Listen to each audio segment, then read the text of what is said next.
ਜਿਹੜੇ ਮਹਾਨ ਸਤਿਗੁਰੂ ਗੁਰੂ ਨਾਨਕ ਪਾਤਸ਼ਾਹ ਦੇ ਘਰ ਦਾ ਸਿਖਰ ਨੇ। ਗੁਰੂ ਗੋਬਿੰਦ ਸਿੰਘ ਪਾਤਸ਼ਾਹ ਦੇ ਜੀਵਨ ਦੇ ਕਿਸੇ ਵੀ ਹਿੱਸੇ ਨੂੰ ਪੜ੍ਹ ਕੇ ਵੇਖ ਲਈਏ, ਹਰ ਪੱਖ ਤੋਂ ਸਿਖਰਤਾ ਦੀਆਂ ਬੁਲੰਦੀਆਂ ਨੂੰ ਛੂੰਹਦੀ ਹੋਈ ਸ਼ਖਸੀਅਤ ਹੈ ਗੁਰੂ ਗੋਬਿੰਦ ਸਿੰਘ। ਜੇ ਮੈਂ ਕਹਿ ਦੇਵਾਂ ਤੇ ਇਹਦੇ 'ਚ ਕੋਈ ਅਤਕਥਨੀ ਨਹੀਂ ਹੋਵੇਗੀ।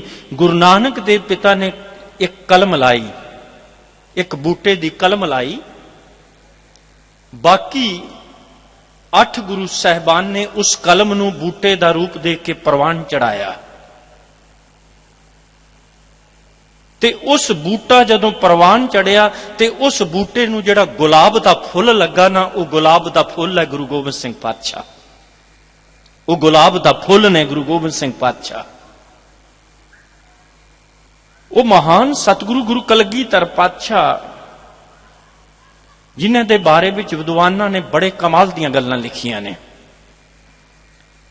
ਇੱਕ ਵਿਦਵਾਨ ਲਿਖਦਾ ਹੈ, ਕਹਿੰਦਾ ਗੁਰੂ ਗੋਬਿੰਦ ਸਿੰਘ ਦੀ ਸ਼ਖਸੀਅਤ ਨੂੰ ਜਰਾ ਇਤਿਹਾਸਕ ਨਜ਼ਰੀਏ ਤੋਂ ਸੱਚ ਦੀ ਕਸਵੱਟੀ ਤੇ ਪਰਖ ਕੇ ਵੇਖਣ ਦਾ ਯਤਨ ਕਰੀਏ।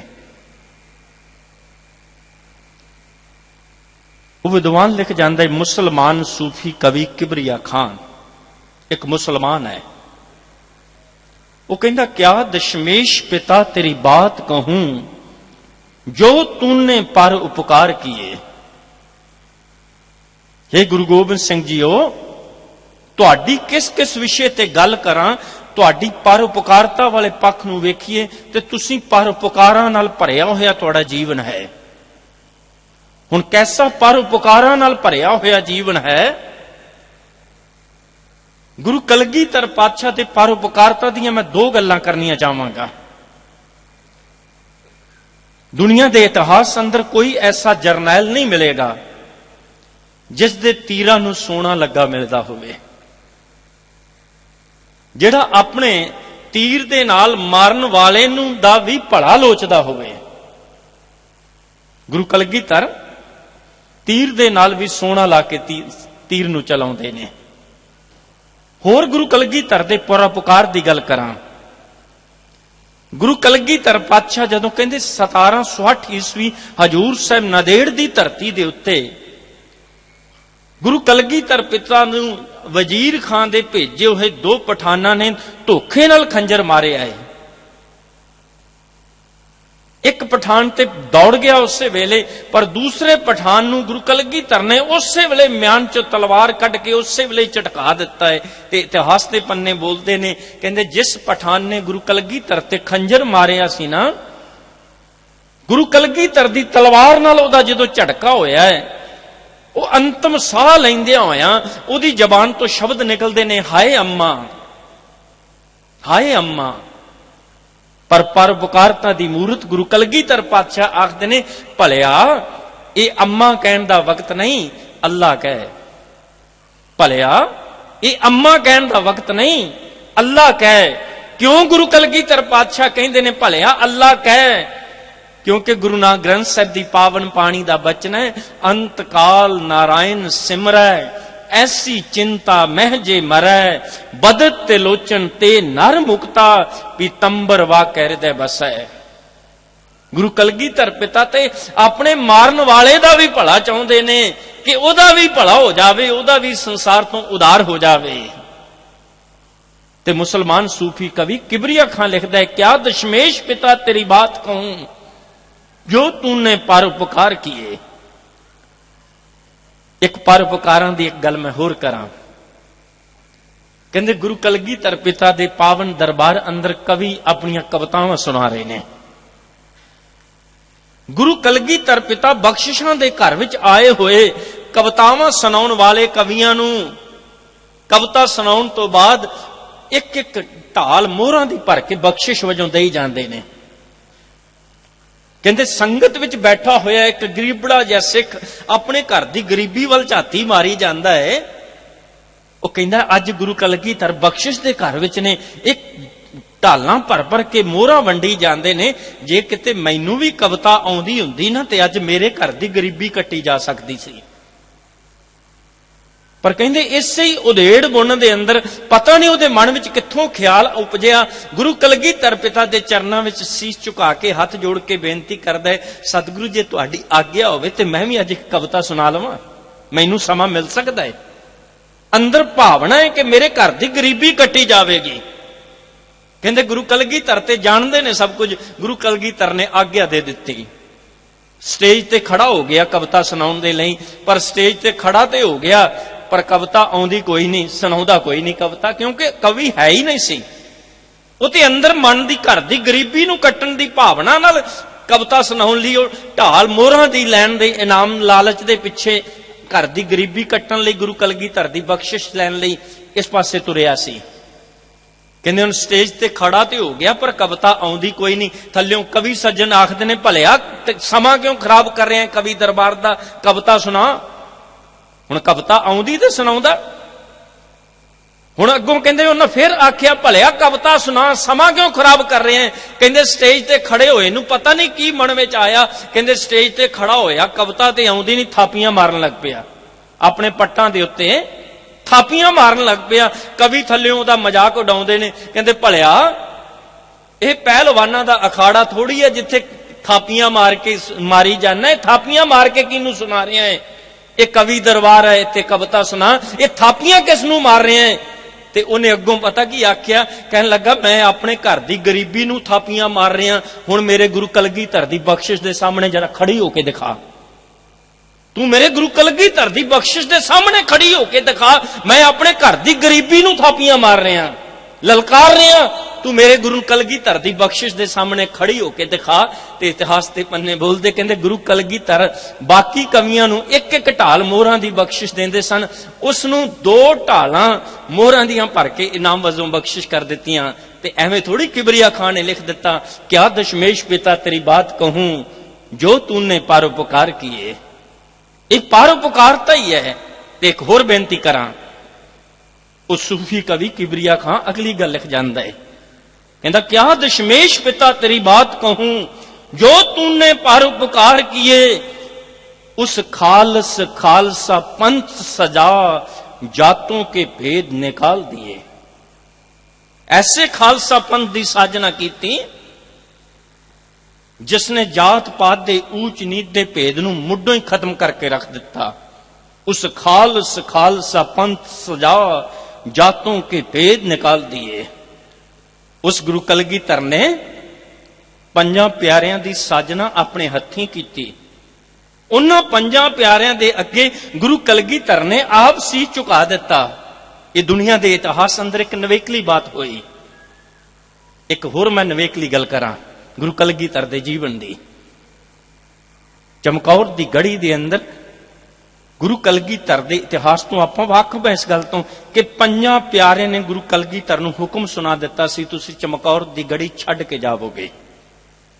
ਮੈਕਾਲਫ ਨੇ ਗੱਲ ਲਿਖੀ ਉੱਥੇ, ਉਹ ਕਹਿੰਦਾ ਗੁਰੂ ਕਲਗੀਧਰ ਪਿਤਾ ਨੇ 7 ਬਚਨ ਕਰਕੇ 5 ਪਿਆਰਿਆਂ ਦੇ ਹੁਕਮ ਨੂੰ ਪ੍ਰਵਾਨ ਕਰਦਿਆਂ ਹੋਇਆਂ ਬੇਨਤੀ ਕੀਤੀ, ਕਹਿੰਦੇ ਮੈਨੂੰ ਦੱਸ ਦਿਓ, ਮੈਂ ਤੁਹਾਡਾ ਹੁਕਮ ਪ੍ਰਵਾਨ ਹੈ ਪਰ ਮੈਨੂੰ ਦੱਸ ਦਿਓ ਮੈਨੂੰ ਇਹ ਆਦੇਸ਼ ਕਿਉਂ ਦਿੱਤਾ ਗਿਆ, ਇਹ ਆਦੇਸ਼ ਕਿਉਂ ਦਿੱਤਾ ਚਮਕੌਰ ਦੀ ਗੜੀ ਛੱਡਣ ਦਾ। ਤੇ ਕਹਿੰਦੇ 5 ਪਿਆਰਿਆਂ ਨੇ ਆਖਿਆ ਸੀ, ਸਤਿਗੁਰੂ ਜੀਓ ਅਸੀਂ ਜੇ ਤੁਸੀਂ ਸਹੀ ਸਲਾਮਤ ਨਿਕਲ ਗਏ ਨਾ, ਪਤਾ ਨਹੀਂ ਸਾਡੇ ਵਰਗੇ ਕਿੰਨੇ ਹੋਰ ਖਾਲਸੇ ਨਵੇਂ ਪੈਦਾ ਕਰ ਲਵੋਗੇ, ਪਰ ਜੇ ਤੁਸੀਂ ਸ਼ਹੀਦ ਹੋ ਗਏ ਅਸੀਂ ਸਮੁੱਚਾ ਖਾਲਸਾ ਪੰਥ ਰਲ ਕੇ ਵੀ ਇੱਕ ਗੁਰੂ ਗੋਬਿੰਦ ਸਿੰਘ ਦੁਬਾਰਾ ਪੈਦਾ ਨਹੀਂ ਕਰ ਸਕਾਂਗੇ। ਤੁਹਾਡਾ ਸਲਾਮਤ ਨਿਕਲ ਜਾਣਾ ਜ਼ਰੂਰੀ ਹੈ। ਤੇ ਬੇਨਤੀ ਕਰਦਾ ਜਾਵਾਂ, ਮੈਕਾਲਫ ਲਿਖਦਾ ਕਹਿੰਦੇ ਗੁਰੂ ਕਲਗੀਧਰ ਪਿਤਾ ਨੇ ਉਹ 5 ਪਿਆਰਿਆਂ ਦੀਆਂ 3 ਪ੍ਰਕਰਮਾਂ ਕੀਤੀਆਂ। ਚਮਕੌਰ ਦੀ ਗੜੀ ਛੱਡਣ ਤੋਂ ਪਹਿਲਾਂ 5 ਪਿਆਰਿਆਂ ਦੀਆਂ 3 ਪ੍ਰਕਰਮਾਂ ਕੀਤੀਆਂ। 5 ਪਿਆਰਿਆਂ ਦੇ ਚਰਨਾਂ ਤੇ ਸੀਸ ਝੁਕਾ ਕੇ ਗੁਰੂ ਕਲਗੀਧਰ ਨੇ ਚਮਕੌਰ ਦੀ ਗੜੀ ਨੂੰ ਛੱਡਿਆ। ਉਸ ਖਾਲਸ ਖਾਲਸਾ ਪੰਥ ਸਜਾ ਜਾਤੋਂ ਕੇ ਭੇਦ ਨਿਕਾਲ ਦਿਏ। ਗੁਰੂ ਕਲਗੀਧਰ ਨੇ ਤੇ ਇਹ ਭੇਦ ਖਤਮ ਕਰ ਦਿੱਤੇ। ਪਰ ਬਦਕਿਸਮਤੀ ਸਾਡੀ, ਅਸੀਂ ਉਸ ਗੁਰੂ ਨਾਨਕ ਗੁਰੂ ਗੋਬਿੰਦ ਸਿੰਘ ਪਾਤਸ਼ਾਹ 10 ਗੁਰੂ ਸਾਹਿਬਾਨ ਦੀ ਬਖਸ਼ਿਸ਼ ਗੁਰੂ ਗ੍ਰੰਥ ਸਾਹਿਬ ਜੀ ਦੇ ਨਾਮ ਉੱਤੇ ਬਣੇ ਗੁਰਦੁਆਰਿਆਂ ਨੂੰ ਹੀ ਜਾਤਾਂ ਬਰਾਦਰੀਆਂ 'ਚ ਵੰਡ ਕੇ ਰੱਖ ਦਿੱਤਾ। ਉਹਨੇ ਤੇ ਨਿਕਾਲ ਦਿੱਤੇ ਪਰ ਅਸੀਂ ਨਹੀਂ ਕੱਢ ਸਕੇ। ਅਸੀਂ फिर उसे पासे ਨੂੰ ਤੁਰ ਪਏ ਜਿੱਥੋਂ ਗੁਰੂ ਕਲਗੀਧਰ ਨੇ ਗੁਰੂ ਨਾਨਕ ਦੇ ਘਰ ਨੇ ਸਾਨੂੰ ਕੱਢਿਆ ਸੀ। मैं छोटी जी गल इत्थे कहना चाहांगा। कहंदे कोई बजुर्ग बंदा मुसाफिर तुरे जांदियां वड्डे नगर विच पहुंचिया, शाम का समा हो गया। एक नौजवान नूं पुछदा है, नौजवान मैं गुरुद्वारे जाना है, तुहाडे नगर दा गुरुद्वारा किधर है? मैं रात कटनी है, गुरुद्वारा किधर है? ते उस नौजवान ने आख्या दसो बापू जी किहड़े गुरुद्वारे जाना है, किहड़े गुरुद्वारे जाना है? बुजुर्ग आखदा है, कहंदा नौजवान एक ऐसा सवाल कर रहे हैं किहड़े गुरुद्वारे जाना है? गुरुद्वारा ते गुरुद्वारा हुंदा है, किहड़े गुरुद्वारे दा की मतलब होया? गुरुद्वारा दा अर्थ गुरुद्वारा है, ये किहड़े गुरुद्वारे दा सवाल कित्थों आ गया?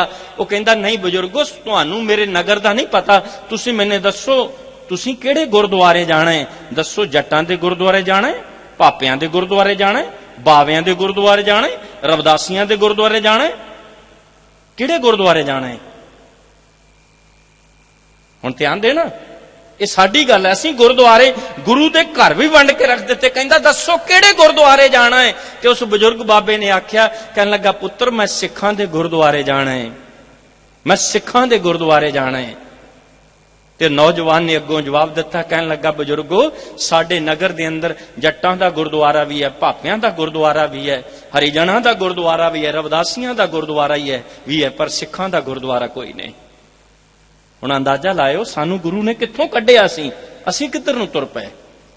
एक विद्वान ते होर लिख जांदा है, वो कहंदा तुम सिद्धू भी हो। हुण देखियो सानू ਜਿਹੜਾ नाम दिता गया, नाम का पहला अखर असीं गुरु ग्रंथ साहिब की पावन बाणी के हुक्म तो लैने आ। सिंह जां कौर असीं गुरु कलगीधर के आदेश अनुसार अपने नाम ना लाउने आ। पर हैरानी की गल हो गई, असीं गुरु ग्रंथ साहिब जी तो लए हुए नाम नूं भी गवा बैठे, असीं गुरु कलगीधर दे दिते नाम नूं भी गवा बैठे। कोई ढिल्लों साहिब बन गया, कोई भाटिया साहिब बन गया, कोई बाजवा साहिब बन गया, कोई सिद्धू साहिब बन गया, कोई सोढी साहिब बन गया, कोई सानी साहिब बन गया। ते एक विद्वान लिखदा है, कहंदा तुम सिद्धू भी हो, तुम सोढी भी हो, तुम सानी भी हो, तुम सिद्धू भी हो, तुम सोढी भी हो, तुम साहनी भी हो, सभी कुछ तो हो, जरा जे तो बताओ गुरसिख भी हो, जरा जे तो बताओ गुरसिख भी हो।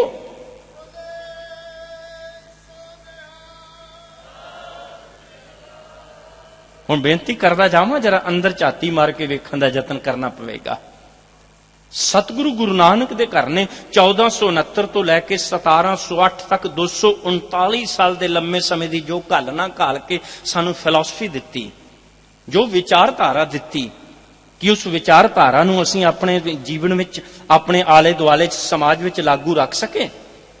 हुण मुसलमान सूफी कवि किबरिया खां ते कह रहा है, क्या दशमेश पिता तेरी बात कहूं, जो तूने परोपकार किए उस खालसा पंथ सजा, जातों के भेद निकाल दिए।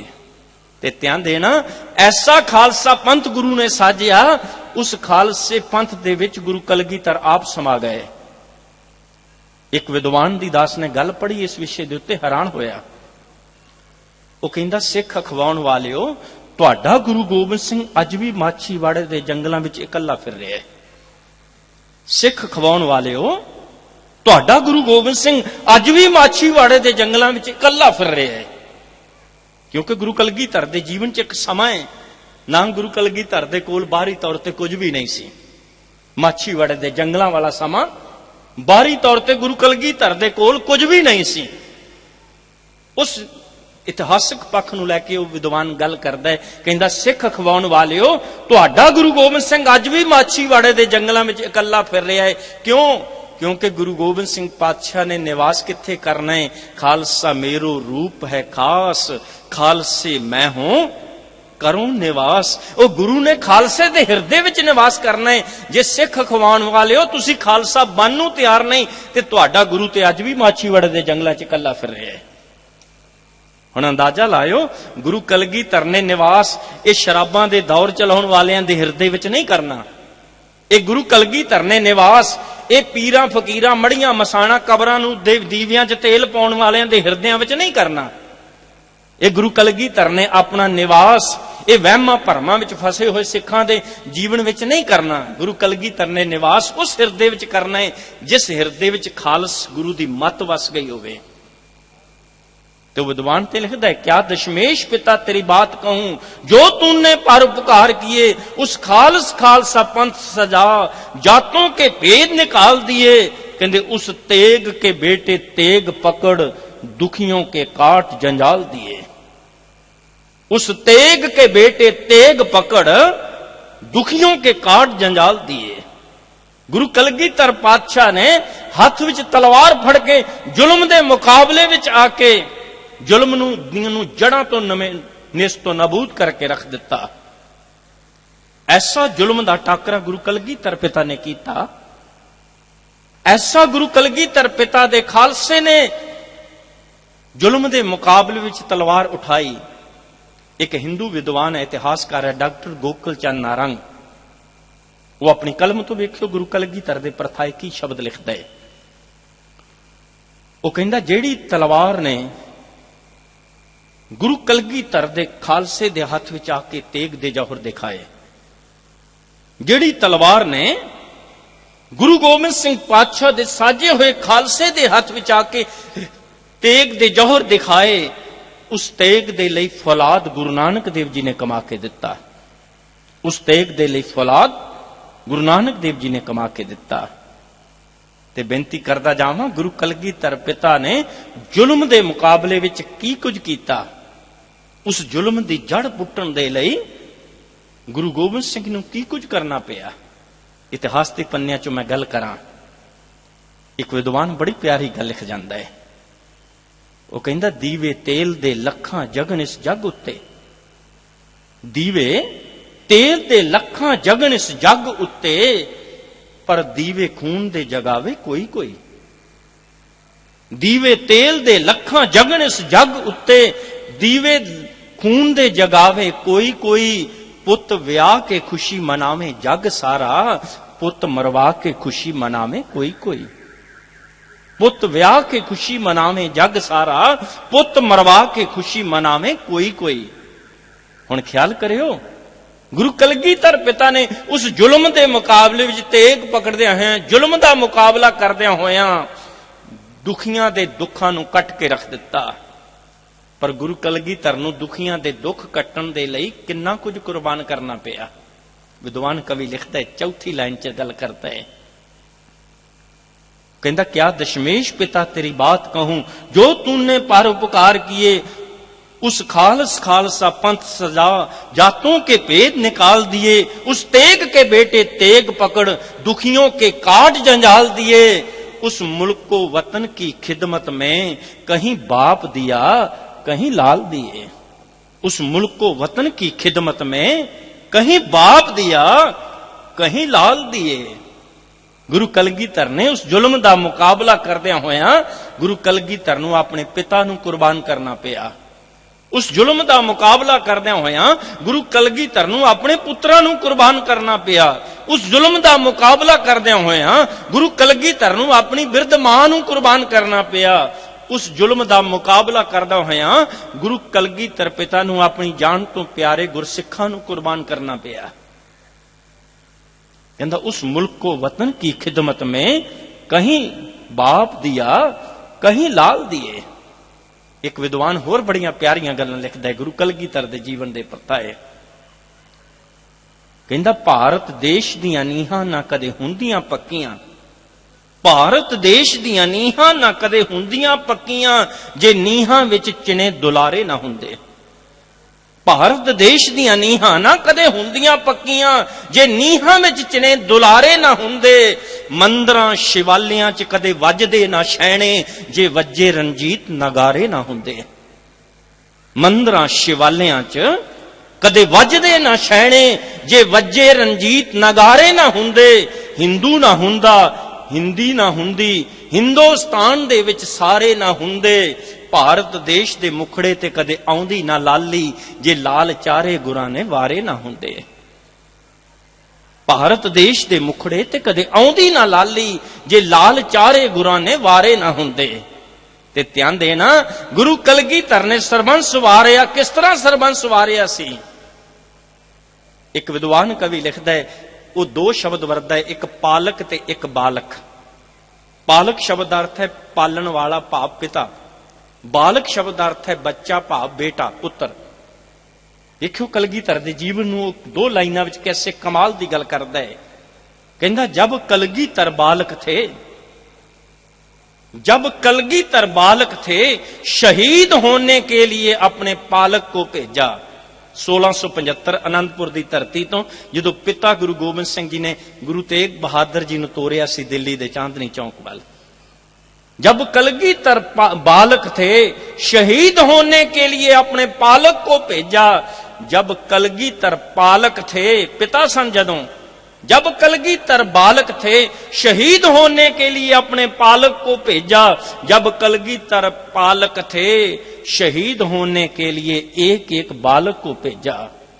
गुरु कलगीधर ने अपने एक एक पुत्र नूं तोरिया सी।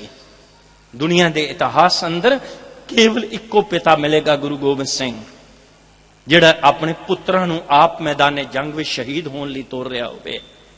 दुनिया के इतिहास अंदर इको पिता मिलेगा गुरु गोबिंद सिंह, जिहड़े अपने पुत्रां दी शहादत नूं अखां नाल वेख के उन्होंने जयकारियां नाल प्रवानगी दे रहा होवे। दुनिया के इतिहास अंदर इको मिलेगा जिहड़ा अपने पुत्रां दी मौत नूं, पुत्रां दी शहादत नूं जयकारियां नाल प्रवानगी देंदा होवे। ते दास बेनती करे, गुरु कलगीधर ने जदों जफरनामा लिखिया सी ना औरंगजेब नूं, ते औरंगजेब नूं गुरु कलगीधर ने ये शब्द लिखे सन, बड़े कमाल दे शब्द सन लिखे। कहंदे औरंगजेब की होया, की होया जे एक बगियाड़ ने धोखे नाल शेर दे 4 बच्चे मार दिते। औरंगजेब की होया। हुण मैं गल जिहड़ी करनी है ना, मैं बेनती करा जरा झाती मारियो, गुरु कलगीधर ने किहड़े भरोसे नाल ये गल कही होवेगी, किहड़े विश्वास नाल ये गल कही होवेगी। हुण असीं अपने मनां च झाती मारनी है, जिस विश्वास नाल, जिस भरोसे नाल गुरु गोबिंद सिंह ने यह गल औरंगजेब नूं लिखी होवेगी, अज असीं अपने मनां च झाती मार के वेखीए कि असीं उस आस दे उत्ते पूरे उतरदे हां, उस विश्वास नूं पूरा कर रहे हैं जो गुरु कलगीधर ने विश्वास भरोसे नाल यह गल औरंगजेब नूं जफरनामे विच लिखी है। कहंदे औरंगजेब की होया जे एक बगियाड़ ने धोखे नाल शेर दे 4 बच्चे मार दिते। औरंगजेब की होया जे एक बगियाड़ ने धोखे नाल शेर दे 4 बच्चे मार दिते। पर याद रखी अजे कुंडलीदार भुजंगी खालसा पुत्र बाकी है, गिन गिन के बदले लवेगा। कुंडलीदार भुजंगी खालसा पुत्र अजे बाकी है। हुण गुरु कलगीधर ने ते सानू पुत्र आख्या, गुरु कलगीधर ने ते सानू पुत्र आखदियां ये जवाब दिता सी, इन पुत्रन के कारणे वार दिए सुत 4 मूए तो क्या पाया जीवत कई हजार। हुण असीं मनां च झाती मारीए, गुरु कलगीधर ने सानू पुत्र बना के अपने पुत्रां नूं कुर्बान कर दिता। सानू पुत्र बनाउण लई गुरु कलगीधर ने अपने पुत्रां नूं कुर्बान कर दिता। पर की असीं पुत्र अखवाउण दे हकदार हां कि नहीं हां? झाती सानू मारनी पैनी है। हुण बेनती करा, वो झाती मारन दा साधन की है, तरीका की है? गुरु कलगीधर ने सानू जोड़िया सी गुरु ग्रंथ साहिब जी दे नाल। गुरु कलगीधर ने सानू जोड़िया सी केवल ते केवल धन धन गुरु ग्रंथ साहिब जी दे चरनां नाल। जे ते असीं धन धन गुरु ग्रंथ साहिब जी दे चरनां नाल सही अर्थां विच जुड़े आ ना, फिर ते कलगीधर दे पुत्र अखवाउण दा कुछ मान हासिल कर सकते हैं। जे असीं गुरु कलगीधर दे जिथे जोड़िया सी सानू गुरु ग्रंथ साहिब नाल, असीं जे उत्थे नहीं जुड़े, वीरवार किते होर जाके जुड़ जाने आ, मंगलवार किते होर चले जाने आ, शनिवार किते होर चले जाने आ, ऐतवार किते कन्नां च फूका मार के नामदान देण वालियां कोल भी चले जाने आ। ते इहदा मतलब है गुरु कलगीधर दे पुत्र अखवाउण दा मान असीं गवा बैठे आ। सानू ते गुरु कलगीधर ने इस गुरु ग्रंथ साहिब नाल जोड़िया है, जिस गुरु ग्रंथ साहिब दी पावन बाणी दा आदेश की है, जे सुख देहें तां तुझे आराधी, दुख भी तुझे ध्याई, जे भूख देहें तां इत ही राजां, दुख विच सुख मनाई। जीवन च दुख आ जावे तां भी इसे दर ते, जे जीवन विच सुख आ जावे तां भी इसे दर ते, जे रज के रोटी खाण नूं मिल जावे तां भी इसे दर ते, जे भुखे रह सौना पै जावे तां भी इसे दर ते। ये दर नहीं छड्डना। ਸਾਨੂੰ ਜੋੜਿਆ ਸੀ ਗੁਰੂ ਕਲਗੀਧਰ ਨੇ ਗੁਰੂ ਗ੍ਰੰਥ ਸਾਹਿਬ ਰੂਪੀ ਦਰ ਦੇ ਨਾਲ। ਜੇ ਅਸੀਂ ਇਸ ਦਰ ਨੂੰ ਛੱਡ ਕੇ ਹੋਰ ਜਗ੍ਹਾ ਤੁਰ ਪਏ ਆ ਨਾ, ਤੇ ਮਾਫ ਕਰਨਾ, ਇਹਦਾ ਮਤਲਬ ਹੈ ਗੁਰੂ ਕਲਗੀਧਰ ਨੇ ਜਿਸ ਭਰੋਸੇ ਨਾਲ ਔਰੰਗਜ਼ੇਬ ਨੂੰ ਇਹ ਗੱਲ ਲਿਖੀ ਸੀ ਨਾ, ਅਸੀਂ ਸ਼ਾਇਦ ਉਹ ਭਰੋਸਾ ਪੂਰਾ ਨਹੀਂ ਕਰ ਰਹੇ। ਹੋਰ ਦੇਖਿਓ, ਮੇਰੇ ਗੁਰੂ ਕਲਗੀਧਰ ਨੇ ਆਪਣੇ ਪੁੱਤਰਾਂ ਦੀ ਕੁਰਬਾਨੀ ਦੇ ਬਾਰੇ ਚ, ਸਾਹਿਬਜ਼ਾਦਿਆਂ ਦੀ ਕੁਰਬਾਨੀ ਦੇ ਬਾਰੇ ਚ ਔਰੰਗਜ਼ੇਬ ਨੂੰ ਜਫਰਨਾਮੇ ਚ ਇੱਕ ਹੋਰ ਗੱਲ ਵੀ ਲਿਖੀ। ਕਹਿੰਦੇ ਔਰੰਗਜ਼ੇਬ ਕੀ ਹੋਇਆ, ਤੂੰ ਪੱਥਰ ਦੇ ਨਾਲ ਸੋਨੇ ਦਾ ਕਾਸਾ ਤੋੜ ਦਿੱਤਾ ਹੈ। ਕਾਸਾ ਦਾ ਅਰਥ ਹੈ ਬਰਤਨ, ਸੋਨੇ ਦਾ ਬਰਤਨ। ਕਹਿੰਦੇ ਔਰੰਗਜ਼ੇਬ ਕੀ ਹੋਇਆ, ਤੂੰ ਪੱਥਰ ਦੇ ਨਾਲ ਸੋਨੇ ਦਾ ਕਾਸਾ ਤੋੜ ਦਿੱਤਾ ਹੈ, ਪਰ ਯਾਦ ਰੱਖੀ ਪੱਥਰ ਫਿਰ ਵੀ ਪੱਥਰ ਹੈ, ਸੋਨੇ ਦਾ ਕਾਸਾ ਚਕਨਾ ਚੂਰ ਹੋ ਕੇ ਫਿਰ ਵੀ ਸੋਨਾ ਹੈ। ਪੱਥਰ ਫਿਰ ਵੀ ਪੱਥਰ ਹੈ, ਸੋਨੇ ਦਾ ਕਾਸਾ ਚਕਨਾ ਚੂਰ ਹੋ ਕੇ ਫਿਰ ਵੀ ਸੋਨਾ ਹੈ। ਹੁਣ ਗੁਰੂ ਕਲਗੀਧਰ ਨੇ ਇਹ ਸਭ ਕੁਝ ਕਾਹਦੇ ਲਈ ਕੀਤਾ ਸੀ, ਕਿਉਂ ਕੀਤਾ ਸੀ ਗੁਰੂ ਕਲਗੀਧਰ ਨੇ? ਮੈਂ ਛੋਟੀ ਜਿਹੀ ਗੱਲ ਇੱਥੇ ਹੋਰ ਕਹਾਂ। ਕਹਿੰਦੇ ਇੱਕ ਵਿਦਵਾਨ ਢਾਡੀ, ਬਜ਼ੁਰਗ ਢਾਡੀ, ਕਹਿੰਦੇ ਆਪਣਾ ਢਾਡੀ ਵਾਰਾਂ ਦਾ ਦੀਵਾਨ ਲਾ ਕੇ ਜਦੋਂ ਸਟੇਜ ਤੋਂ ਥੱਲੇ ਆਏ ਨਾ, ਤੇ ਇੱਕ ਨੌਜਵਾਨ ਨੇ ਉਹਨਾਂ ਨੂੰ ਰੋਕ ਲਿਆ। ਕਹਿਣ ਲੱਗਾ, ਜੀ ਬਜ਼ੁਰਗੋ ਮੈਨੂੰ ਦੱਸੋ ਢਾਡੀ ਜੀਓ, ਮੈਂ ਤੁਹਾਡੇ ਅੱਗੇ ਵੀ ਪ੍ਰੋਗਰਾਮ ਸੁਣੇ ਨੇ, ਅੱਜ ਵੀ ਸੁਣਿਆ ਹੈ, ਆ ਤੁਹਾਡੇ ਪ੍ਰੋਗਰਾਮ ਦੇ ਵਿੱਚ, ਤੁਹਾਡੇ ਦੀਵਾਨ ਦੇ ਵਿੱਚ ਆ 4 ਗੱਲਾਂ ਨੇ, 5ਵੀਂ ਗੱਲ ਤੁਹਾਡੇ ਕੋਲ ਹੈ ਕੋਈ ਨਹੀਂ। ਮੈਂ ਹੋਰ ਵੀ ਸੁਣੇ ਨੇ, ਅੱਜ ਵੀ ਸੁਣਿਆ ਤੁਹਾਨੂੰ, ਤੁਹਾਡੇ ਦੀਵਾਨ ਦੇ ਢਾਡੀ ਵਾਰਾਂ ਦੇ ਪ੍ਰੋਗਰਾਮ 'ਚ, ਇਹ ਪ੍ਰਚਾਰ ਦੇ ਪ੍ਰੋਗਰਾਮ 'ਚ ਆ 4 ਗੱਲਾਂ ਨੇ, 5ਵੀਂ ਗੱਲ ਤੁਹਾਡੇ ਕੋਲ ਹੈ ਕੋਈ ਨਹੀਂ। ਵਿਦਵਾਨ ਢਾਡੀ ਕਹਿਣ ਲੱਗੇ, ਨੌਜਵਾਨ ਕਿਹੜੀਆਂ 4 ਗੱਲਾਂ ਦੀ ਗੱਲ ਕਹਿ ਰਹੇ ਤੂੰ? ਕਹਿੰਦਾ, ਜੀ ਆ 4 ਗੱਲਾਂ ਨੇ ਤੁਹਾਡੇ ਕੋਲ ਜੀ, ਗੁਰਦੁਆਰੇ ਆਇਆ ਕਰੋ ਜੀ, ਬਾਣੀ ਪੜਿਆ ਕਰੋ ਜੀ, ਕੇਸ ਰੱਖ ਲਵੋ ਜੀ, ਅੰਮ੍ਰਿਤ ਛਕ ਲਵੋ। ਆ 4 ਗੱਲਾਂ ਨੇ ਤੁਹਾਡੇ ਕੋਲ, ਗੁਰਦੁਆਰੇ ਆਉਣਾ ਚਾਹੀਦਾ ਜੀ, ਗੁਰਦੁਆਰੇ ਆਓ ਜੀ, ਬਾਣੀ ਪੜੋ ਜੀ, ਕੇਸ ਰੱਖ ਲਵੋ ਜੀ, ਅੰਮ੍ਰਿਤ ਛਕ ਲਵੋ ਜੀ। ਬਜ਼ੁਰਗ ਢਾਡੀ ਕਹਿਣ ਲੱਗੇ, ਉਹ ਨੌਜਵਾਨ ਤੂੰ ਕਹਿਣਾ ਕੀ ਚਾਹੁੰਦਾ ਹੈ? ਇਹ 4 ਗੱਲਾਂ ਦੇ ਰਾਹੀਂ ਤੂੰ ਮੈਨੂੰ ਪੁੱਛਣਾ ਕੀ ਚਾਹੁੰਦਾ ਹੈ? ਕੀ ਕਹਿਣਾ ਚਾਹੁੰਦਾ ਹੈ ਤੂੰ? ਉਸ ਗੱਲ ਜਿਹੜੀ ਖੁੱਲ ਕੇ ਕਰ ਮੇਰੇ ਨਾਲ, ਤੂੰ ਕੀ ਕਹਿਣਾ ਚਾਹੁੰਦਾ ਹੈ ਇਹ 4 ਗੱਲਾਂ ਦੇ ਰਾਹੀਂ? ਉਸ ਨੌਜਵਾਨ ਨੇ ਆਪਣੇ ਮਨ ਦਾ ਸਵਾਲ ਕੀਤਾ। ਹੁਣ ਧਿਆਨ ਦੇਣਾ, ਉਹ ਜਿਹੜਾ ਨੌਜਵਾਨ ਦਾ ਸਵਾਲ ਹੈ, ਮੈਨੂੰ ਲੱਗਦਾ ਸ਼ਾਇਦ ਸਾਡੇ ਚੋਂ ਅੱਜ ਬਹੁਤਿਆਂ ਦਾ ਸਵਾਲ ਹੋਣਾ ਹੈ। ਇਹ ਸਵਾਲ ਸਾਡੇ ਚੋਂ ਬਹੁਤਿਆਂ ਦਾ ਹੋਣਾ ਹੈ। ਇਹ ਸਵਾਲ, ਉਹ ਕਹਿੰਦੇ ਨੌਜਵਾਨ ਸਵਾਲ ਖੁੱਲ ਕੇ ਕਰ, ਤੂੰ ਕਹਿਣਾ ਕੀ ਚਾਹੁੰਦਾ ਹੈ? ਉਸ ਨੌਜਵਾਨ ਨੇ ਅਗਲੀ ਗੱਲ ਕੀਤੀ, ਕਹਿਣ ਲੱਗਾ, ਜੀ ਮੈਂ ਇਹ ਕਹਿਣਾ ਚਾਹੁੰਦਾ, ਦੱਸੋ ਗੁਰਦੁਆਰੇ ਜਾਣ ਦਾ ਕੀ ਫਾਇਦਾ, ਬਾਣੀ ਪੜਨ ਦਾ ਕੀ ਫਾਇਦਾ, ਕੇਸ ਰੱਖਣ ਦਾ ਕੀ ਫਾਇਦਾ, ਅੰਮ੍ਰਿਤ ਛਕਣ ਦਾ ਕੀ ਫਾਇਦਾ? ਇਹ ਸਵਾਲ ਹੁਣ ਬੇਨਤੀ ਕਰਾਂ, ਇਹ ਸਾਡੇ ਚੋਂ ਵੀ ਕਈਆਂ ਦਾ ਹੋਣਾ ਹੈ। ਅਸੀਂ ਕਹਿੰਦੇ ਮੈਂ ਗੁਰਦੁਆਰੇ ਤੇ ਜਾਵਾਂ, ਲਾਭ ਕੀ ਹੋਵੇਗਾ? ਮੈਂ ਬਾਣੀ ਤੇ ਪੜਾਂ, ਮੈਨੂੰ ਲਾਭ ਕੀ ਹੋਵੇਗਾ? ਮੈਂ ਕੇਸ ਤੇ ਰੱਖ ਲਵਾਂ, ਮੈਨੂੰ ਲਾਭ ਕੀ ਹੋਵੇਗਾ? ਮੈਂ ਅੰਮ੍ਰਿਤ ਤੇ ਛਕ ਲਵਾਂ, ਮੈਨੂੰ ਲਾਭ ਕੀ ਹੋਵੇਗਾ?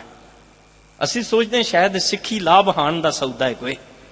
ਸਾਡੇ ਮਨਾਂ 'ਚ ਅੱਜ ਇਸ ਤਰ੍ਹਾਂ ਦੀ ਵਿਚਾਰ ਬੈਠੀ ਹੈ, ਸ਼ਾਇਦ ਇਹ ਵੀ ਲਾਭ ਹਾਨ ਦਾ ਕੋਈ ਸੌਦਾ ਹੈ। ਇਹ ਸਵਾਲ ਹੈ ਲਾਭ ਹਾਨ ਦੇ ਕੋਈ ਹੱਲ ਕਰਨ ਵਾਲੇ, ਇਹਦੇ ਚੋਂ ਲਾਭ ਕੀ ਹੋਵੇਗਾ? ਕਿਉਂਕਿ ਅਸੀਂ ਦੁਨਿਆਵੀ ਤੌਰ ਤੇ ਵੀ ਦੇਖਦੇ ਹਾਂ, ਅਸੀਂ ਕੰਮ ਉਹ ਕਰਦੇ ਹਾਂ ਜਿਹਦੇ ਚੋਂ ਸਾਨੂੰ ਲਾਭ ਦਿਖਾਈ ਦਿੰਦਾ ਹੋਵੇ। ਅਸੀਂ ਸੋਚਦੇ ਹਾਂ ਸ਼ਾਇਦ ਸਿੱਖੀ ਵੀ ਲਾਭ ਹਾਨ ਦਾ ਕੋਈ ਸੌਦਾ ਹੈ।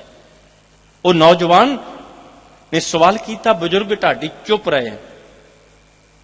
ਨੌਜਵਾਨ ਕਹਿਣ ਲੱਗਾ, ਬਜ਼ੁਰਗੋ ਤੁਹਾਡੇ ਕੋਲ ਜਵਾਬ ਨਹੀਂ ਹੈ ਕੋਈ ਮੇਰੇ ਸਵਾਲ ਦਾ, ਮੇਰੇ ਸਵਾਲ ਦਾ ਜਵਾਬ ਨਹੀਂ ਹੈ ਜਿਹੜੇ ਤੁਸੀਂ ਚੁੱਪ ਕਰਕੇ ਖੜੇ ਹੋ। ਬਜ਼ੁਰਗ ਢਾਡੀ ਕਹਿਣ ਲੱਗੇ, ਨੌਜਵਾਨ ਦੁਬਾਰਾ ਫਿਰ ਸਵਾਲ ਕਰ, ਮੈਂ ਹੁਣ ਤੇਰੇ ਸਵਾਲ ਦਾ ਜਵਾਬ ਦੇਣਾ ਚਾਹਣਾ, ਦੁਬਾਰਾ ਸਵਾਲ ਦੁਹਰਾ ਆਪਣਾ। ਉਹਨੇ ਫਿਰ ਸਵਾਲ ਦੁਹਰਾਇਆ। ਉਹਨੇ ਸਵਾਲ ਕੀ ਕੀਤਾ? ਕਹਿਣ ਲੱਗਾ, ਦੱਸੋ ਜੀ ਗੁਰਦੁਆਰੇ ਜਾਣ ਦਾ ਕੀ ਫਾਇਦਾ, ਬਾਣੀ ਪੜਨ ਦਾ ਕੀ ਫਾਇਦਾ, ਕੇਸ ਰੱਖਣ ਦਾ ਕੀ ਫਾਇਦਾ, ਅੰਮ੍ਰਿਤ ਛਕਣ ਦਾ ਕੀ ਫਾਇਦਾ? ਤੇ ਬਜ਼ੁਰਗ ਢਾਡੀ ਕਹਿਣ ਲੱਗੇ, ਉਹ ਤੇਰੇ ਜੰਮਣ ਦਾ ਕੀ ਫਾਇਦਾ, ਤੇਰੇ ਜੰਮਣ ਦਾ ਕੀ ਫਾਇਦਾ? ਕਹਿੰਦੇ ਤੂੰ ਸਿੱਖ ਪਰਿਵਾਰ ਵਿੱਚ ਜਨਮ ਲੈ ਕੇ ਪੁੱਛ ਰਹੇ, ਗੁਰਦੁਆਰੇ ਜਾਣ ਦਾ ਕੀ ਫਾਇਦਾ, ਬਾਣੀ ਪੜਨ ਦਾ ਕੀ ਫਾਇਦਾ, ਕੇਸ ਰੱਖਣ ਦਾ ਕੀ ਫਾਇਦਾ, ਅੰਮ੍ਰਿਤ ਛਕਣ ਦਾ ਕੀ ਫਾਇਦਾ? ਜੇ ਫਾਇਦਾ ਹੀ ਪੁੱਛਣਾ ਹੈ ਨਾ, ਜਰਾ ਗੁਰੂ ਗੋਬਿੰਦ ਸਿੰਘ ਦੇ ਜੀਵਨ ਇਤਿਹਾਸ ਵਿੱਚੋਂ ਜਾ ਕੇ ਪੁੱਛੀ ਕਿ ਗੁਰੂ ਗੋਬਿੰਦ ਸਿੰਘ ਨੇ ਆਪਣੇ ਪਿਤਾ ਗੁਰੂ ਤੇਗ ਬਹਾਦਰ ਨੂੰ ਦਿੱਲੀ ਦੇ ਚਾਂਦਨੀ ਚੌਂਕ ਵੱਲ ਤੋਰਨ ਤੋਂ ਪਹਿਲਾਂ ਕਿਸ ਨੂੰ ਪੁੱਛਿਆ ਸੀ, ਮੈਨੂੰ ਕੀ ਫਾਇਦਾ ਹੋਵੇਗਾ? ਜੇ ਫਾਇਦਾ ਹੀ ਲੱਭਣਾ ਹੈ ਨਾ, ਫਾਇਦਾ ਹੀ ਪੁੱਛਣਾ ਹੈ, ਤੇ ਗੁਰੂ ਗੋਬਿੰਦ ਸਿੰਘ ਦੇ ਜੀਵਨ ਇਤਿਹਾਸ ਵਿੱਚੋਂ ਜਾ ਕੇ ਪੁੱਛੀ ਕੀ ਗੁਰੂ ਗੋਬਿੰਦ ਸਿੰਘ ਨੇ ਆਪਣੇ ਵੱਡੇ ਪੁੱਤਰ ਅਜੀਤ ਸਿੰਘ ਨੂੰ ਮੈਦਾਨੇ ਜੰਗ ਵਿੱਚ ਤੋਰਨ ਤੋਂ ਪਹਿਲਾਂ ਪੁੱਛਿਆ ਸੀ, ਮੈਂ ਪੁੱਤਰ ਕੁਰਬਾਨ ਕਰਨ ਲਈ ਤੋਰ ਰਿਹਾ, ਮੈਨੂੰ ਕੀ ਫਾਇਦਾ ਹੋਵੇਗਾ? ਆਪਣੇ ਜੁਝਾਰ ਸਿੰਘ ਨੂੰ ਚਮਕੌਰ ਦੇ ਮੈਦਾਨੇ ਜੰਗ ਵਿੱਚ ਸ਼ਹੀਦ ਹੋਣ ਲਈ ਤੋਰਦਿਆਂ ਹੋਇਆਂ ਕੀ ਗੁਰੂ ਨੇ ਕਿਸੇ ਨੂੰ ਪੁੱਛਿਆ ਸੀ ਮੈਨੂੰ ਕੀ ਫਾਇਦਾ ਹੋਵੇਗਾ? ਆਪਣੀ ਬਜ਼ੁਰਗ ਮਾਂ ਛੋਟੇ ਛੋਟੇ ਮਾਸੂਮ ਬਾਲਾਂ ਜੋਰਾਵਰ ਸਿੰਘ ਤੇ ਫਤਿਹ ਸਿੰਘ ਨੂੰ ਤਾਂ ਸਰਹੰਦ ਦੀਆਂ ਖੂਨੀ ਦੀਵਾਰਾਂ ਵਿੱਚ ਚਿਣਾਉਣ ਲੱਗਿਆਂ ਗੁਰੂ ਨੇ ਪੁੱਛਿਆ ਸੀ ਕਿਸੇ ਨੂੰ ਮੈਨੂੰ ਕੀ ਫਾਇਦਾ ਹੋਵੇਗਾ? ਪਰ ਹੈਰਾਨੀ ਦੀ ਗੱਲ ਹੈ, ਅੱਜ ਦਾ ਸਿੱਖ ਅਖਵਾਉਣ ਵਾਲਾ ਪੁੱਛਦਾ ਹੈ ਮੈਨੂੰ ਫਾਇਦਾ ਕੀ ਹੋਵੇਗਾ, ਮੈਨੂੰ ਲਾਭ ਕੀ ਹੋਵੇਗਾ? ਤੇ 10 ਬੇਨਤੀ ਕਰੇ ਵਿਦਵਾਨ ਤੇ ਕਹਿੰਦਾ ਗੁਰੂ ਕਲਗੀਧਰ ਪਿਤਾ ਤੁਸੀਂ ਜੋ ਕੁਝ ਇਸ ਸੰਸਾਰ ਤੇ ਕੀਤਾ ਹੈ ਨਾ, ਹੁਣ ਮੈਂ ਗੈਰ ਸਿੱਖ ਵਿਦਵਾਨਾਂ ਦੀ ਗੱਲ ਹੋਰ ਕਰਾਂ। M.A. ਮੈਕਾਲਿਫ ਅੰਗਰੇਜ਼ ਵਿਦਵਾਨ ਹੈ, ਉਹਨੇ ਪੁਸਤਕ ਲਿਖੀ ਦਾ ਸਿੱਖ ਰਿਲੀਜਨ। ਉਹਨੇ ਮੈਕਾਲਿਫ ਨੇ 2 ਵਾਰ ਅਫਸੋਸ ਸ਼ਬਦ ਦੀ ਵਰਤੋਂ ਕੀਤੀ। ਅਫਸੋਸ, ਉਹ ਪਹਿਲਾ ਅਫਸੋਸ ਸ਼ਬਦ ਆਪਣੇ ਤੇ ਲਿਖਦਾ, ਆਪਣੇ ਬਾਰੇ ਕਹਿੰਦਾ ਹੈ। ਪਹਿਲਾ ਅਫਸੋਸ ਸ਼ਬਦ ਉਹ ਗੁਰੂ ਗੋਬਿੰਦ ਸਿੰਘ ਦੇ ਖਾਤੇ ਵਿੱਚ ਪਾ ਕੇ ਗੱਲ ਕਰਦਾ ਹੈ, ਦੂਸਰਾ ਅਫਸੋਸ ਸ਼ਬਦ ਉਹ ਆਪਣੇ ਖਾਤੇ ਵਿੱਚ ਪਾ ਕੇ ਗੱਲ ਕਰਦਾ ਹੈ। ਉਹ ਲਿਖਦਾ ਕਹਿੰਦਾ ਅਫਸੋਸ ਗੁਰੂ ਗੋਬਿੰਦ ਸਿੰਘ ਜੀ ਤੁਹਾਡੇ ਉੱਤੇ, ਅਫਸੋਸ ਗੁਰੂ ਗੋਬਿੰਦ ਸਿੰਘ ਜੀ ਤੁਹਾਡੇ ਉੱਤੇ, ਤੁਸੀਂ ਇੰਗਲੈਂਡ ਦੀ ਧਰਤੀ ਤੇ ਪੈਦਾ ਕਿਉਂ ਨਹੀਂ ਹੋਏ? ਅਫਸੋਸ ਗੁਰੂ ਗੋਬਿੰਦ ਸਿੰਘ ਜੀ ਤੁਹਾਡੇ ਉੱਤੇ, ਤੁਸੀਂ ਇੰਗਲੈਂਡ ਦੀ ਧਰਤੀ ਤੇ ਪੈਦਾ ਕਿਉਂ ਨਹੀਂ ਹੋਏ? ਜੇ ਤੁਸੀਂ ਇੰਗਲੈਂਡ ਦੀ ਧਰਤੀ ਤੇ ਪੈਦਾ ਹੋ ਜਾਂਦੇ ਨਾ, ਅੱਜ ਸਮੁੱਚੇ ਸੰਸਾਰ ਦੇ ਅੰਦਰ ਸਿੱਖ ਧਰਮ ਤੇ ਤੁਹਾਡੇ ਖਾਲਸਾ ਪੰਥ ਦੀ ਜੈ ਜੈਕਾਰ ਹੁੰਦੀ। ਪਹਿਲੀ ਗੱਲ ਉਹ ਲਿਖਦਾ ਹੈ। ਦੂਸਰਾ ਅਫਸੋਸ ਸ਼ਬਦ ਉਹ ਆਪਣੇ ਉੱਤੇ ਲਿਖਦਾ ਹੈ, ਕਹਿੰਦਾ ਅਫਸੋਸ ਗੁਰੂ ਗੋਬਿੰਦ ਸਿੰਘ ਜੀ ਮੈਨੂੰ ਆਪਣੇ ਆਪ ਉੱਤੇ, ਅਫਸੋਸ ਗੁਰੂ ਗੋਬਿੰਦ ਸਿੰਘ ਜੀ ਮੈਨੂੰ ਆਪਣੇ ਆਪ ਉੱਤੇ, ਮੈਂ ਤੁਹਾਡੇ ਸਿੱਖਾਂ ਦੇ ਘਰ ਜਨਮ ਕਿਉਂ ਨਾ ਲਿਆ, ਮੈਂ ਤੁਹਾਡੇ ਸਿੱਖਾਂ ਦੇ ਘਰ ਪੈਦਾ ਕਿਉਂ ਨਾ ਹੋਇਆ? ਹੁਣ ਵਿਚਾਰਨ ਦਾ ਪੱਖ ਹੈ। ਮੈਕਾਲਿਫ ਇੱਕ ਈਸਾਈ ਹੁੰਦਾ ਹੋਇਆ, ਗੈਰ ਸਿੱਖ ਹੁੰਦਾ ਹੋਇਆ, ਇਹ ਗੱਲ ਕਹਿੰਦਾ ਅਫਸੋਸ ਮੈਨੂੰ ਆਪਣੇ ਆਪ ਉੱਤੇ ਕਿ ਮੈਂ ਗੁਰੂ ਗੋਬਿੰਦ ਸਿੰਘ ਜੀ ਤੁਹਾਡੇ ਸਿੱਖਾਂ ਦੇ ਘਰ ਪੈਦਾ ਕਿਉਂ ਨਾ ਹੋਇਆ। ਪਰ ਮੈਨੂੰ ਲੱਗਦਾ ਸ਼ਾਇਦ ਸਾਡੇ ਅੱਜ ਦਾ ਸਿੱਖ ਕਹਿੰਦਾ ਮੈਂ ਸਿੱਖਾਂ ਦੇ ਘਰ ਕਿਉਂ ਪੈਦਾ ਹੋ ਗਿਆ। ਅੱਜ ਦਾ ਨੌਜਵਾਨ ਕਹਿੰਦਾ ਹੈ ਮੈਂ ਸਿੱਖਾਂ ਦੇ ਘਰ ਕਿਉਂ ਪੈਦਾ ਹੋ ਗਿਆ। ਜੇ ਇਹਦਾ ਉਦਾਹਰਨ ਲੈਣੀ ਹੋਵੇ, ਮੈਂ ਬੇਨਤੀ ਕਰਾਂ, ਮੈਂ ਛੋਟੀਆਂ 2 ਉਦਾਹਰਨਾਂ ਦੇਣੀਆਂ ਚਾਹਾਂਗਾ।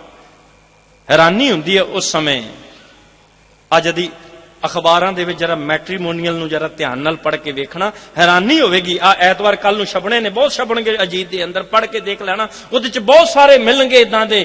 ਉਹਦੇ ਚ ਪਤਾ ਕੀ ਲਿਖਿਆ ਹੋਵੇਗਾ?